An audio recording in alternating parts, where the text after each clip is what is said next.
On ne pouvait pas ne pas faire une petite vidéo dessus cette semaine. Donc, le président bolivarien puis socialiste Hugo Chavez, au pouvoir depuis 1998 au Venezuela, a été réélu lors de sa troisième élection présidentielle. Cela fait depuis 2006 qu'il se réclame ouvertement du socialisme. L'élection a été régulière.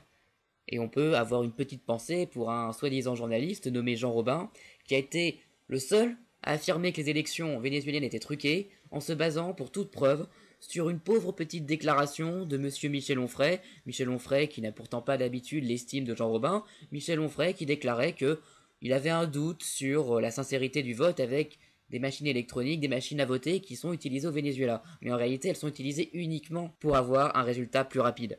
Il y a un système parallèle de contrôle en vote papier qui fait que ni les chavistes, ni les opposants, ni les observateurs internationaux venus par milliers au Venezuela n'ont pu dire que l'élection n'était pas régulière.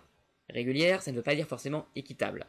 Ça, nous pouvons en parler avec le fait que, bien entendu, il y a au Venezuela, pour toutes les chaînes qui sont majoritairement des chaînes privées, des obligations de diffuser des messages gouvernementaux. Il y a eu aussi au Venezuela, au cours de cette campagne présidentielle, des actes de violence qui ont été perpétrés, souvent en défaveur de l'opposition. Il y a même eu 3 membres de l'opposition qui ont été assassinés, sans qu'on puisse directement attribuer cet attentat à des chavistes. L'élection est donc régulière, mais elle s'est déroulée dans un climat de tension politique assez importante, dans un pays où il règne une forte insécurité. Hugo Chavez, depuis qu'il est au pouvoir, donc en 98, et surtout depuis le milieu des années 2000, a prétendu mettre en place un programme socialiste, a prétendu mettre en place des nationalisations, ce qu'il avait fait notamment pour l'entreprise nationale de pétrole PDVSA, donc la société vénézuélienne des pétroles.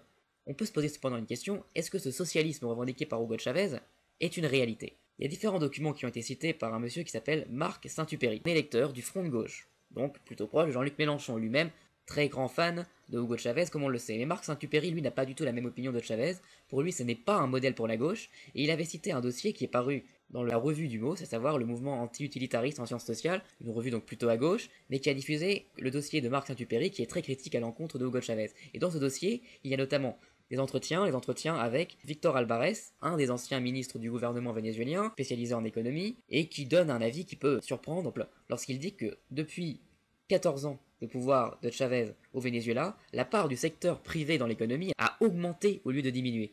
Actuellement, on est à environ 70% de PIB produit par le secteur privé au Venezuela. C'était 65% il y a 14 ans. Donc il y a eu une baisse du secteur public. Alors est-ce que cette baisse vient d'une baisse de la productivité des entreprises publiques, qui serait très forte, malgré le fait que l'on ait nationalisé encore plus d'entreprises, ou est-ce que ça vient du fait qu'en fin de compte, les nationalisations revendiquées par Chavez sont en fait assez peu nombreuses, juste assez pour effrayer les partisans du capitalisme et les médias internationaux, mais pas assez pour faire vraiment du Venezuela un pays socialiste. Il y a eu cependant en revanche une véritable progression des emplois publics au Venezuela, qui arrive désormais jusqu'à 2 millions de personnes. Sur un pays d'environ 26 millions d'habitants, toute proportion gardée, il n'y a pas plus de fonctionnaires et d'agents de l'État au Venezuela qu'en France. En France, il y en a 5 à 6 millions pour un pays de 65 millions d'habitants. Hugo Chavez a lancé une politique de réduction de la pauvreté en s'appuyant sur les revenus du pétrole, qui a été apparemment heureuse. Il y a eu des missions de santé, d'éducation, des universités sociales, des magasins à bas prix qui ont été créés au Venezuela. Donc les résultats sont incontestables, il y a eu une baisse de la pauvreté, cependant toujours en se basant sur le dossier de Marc Saint-Upéry, cette réduction de la pauvreté serait en fait stoppée depuis plusieurs années, 5 ans selon lui. Il y a eu aussi des coopératives agricoles qui ont été créées, mais cependant la productivité de ces coopératives est très incertaine. Dans certains cas, il s'agirait même purement et simplement de boîtes qui ne produisent rien et qui ne font que vivre des subventions. Toute cette action sociale est financée donc, comme je l'ai déjà dit, par PDVSA, à savoir l'entreprise vénézuélienne des pétroles, PDVSA qui est totalement sous le contrôle de l'État vénézuélien depuis la grande grève de 2002-2003, où plusieurs milliers de cadres et d'ingénieurs qui s'étaient opposés au gouvernement ont finalement été licenciés.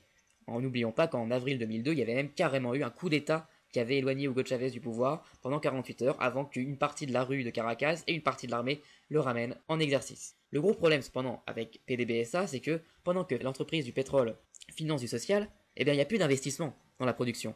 Autrement dit, la capacité productive de l'entreprise d'État pétrolière baisse. Et donc le Venezuela comble, pour un pays soi-disant socialiste et souverain, le Venezuela a confié une plus grande part de sa production pétrolière à des entreprises étrangères. Et c'est pas ce qui risque de diminuer, sachant que le Venezuela s'est découvert d'importantes réserves de gisements pétroliers dans la région de l'Orénoque. L'Orénoque, c'est le grand fleuve qui traverse le Venezuela depuis le nord-est jusqu'au sud-ouest.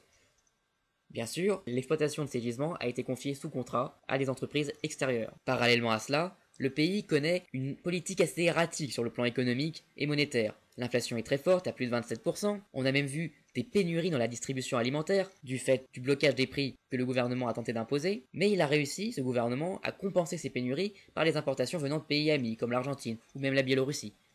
Mais le point le plus noir du bilan de Hugo Chavez, c'est la très forte hausse de la criminalité. On a vu tripler le taux d'homicide dans ce pays.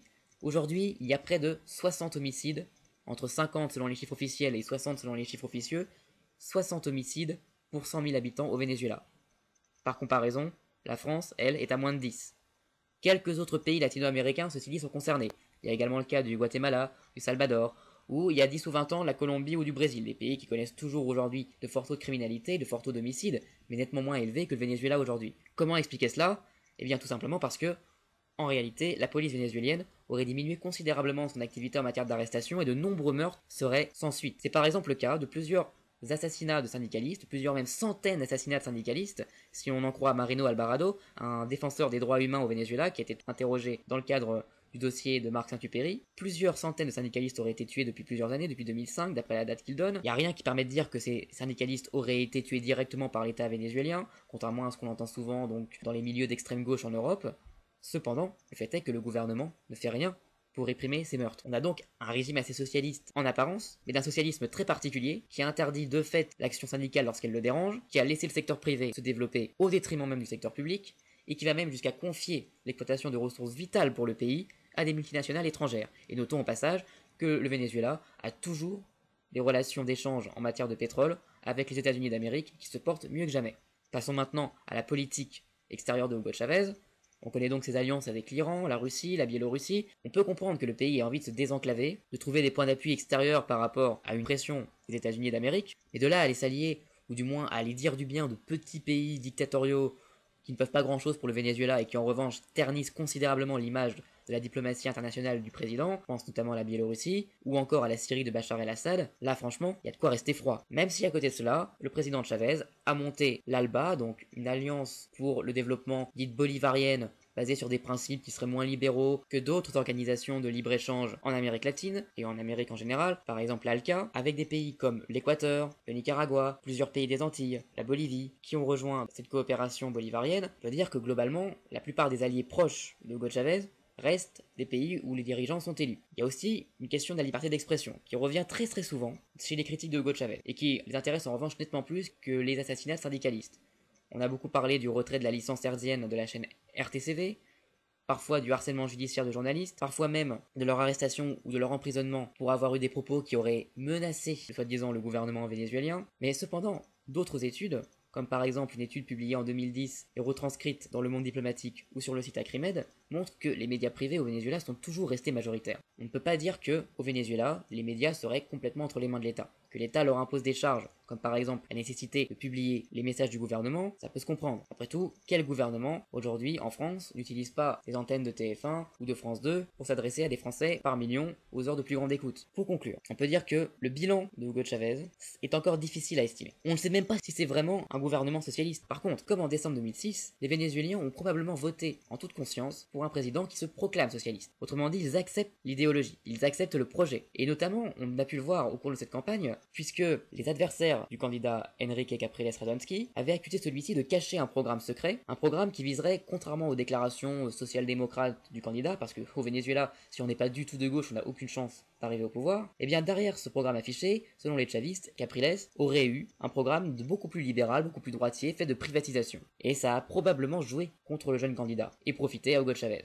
Il semble donc que les Vénézuéliens aient un parti pris contre les privatisations, assez net. À défaut d'avoir donc une réalisation concrète du socialisme, on a eu avec cette élection une victoire symbolique, idéologique pour le socialisme, qui reste profitable pour les militants du reste du monde. Mais pour le Venezuela, qu'en est-il vraiment? On pourrait en discuter longtemps, mais il y a des urgences, et notamment pour le gouvernement vénézuélien qui vient d'être reconduit, l'urgence de s'attaquer à la criminalité sanglante qui a déjà fauché plus de 100 000 vies depuis une quinzaine d'années au Venezuela.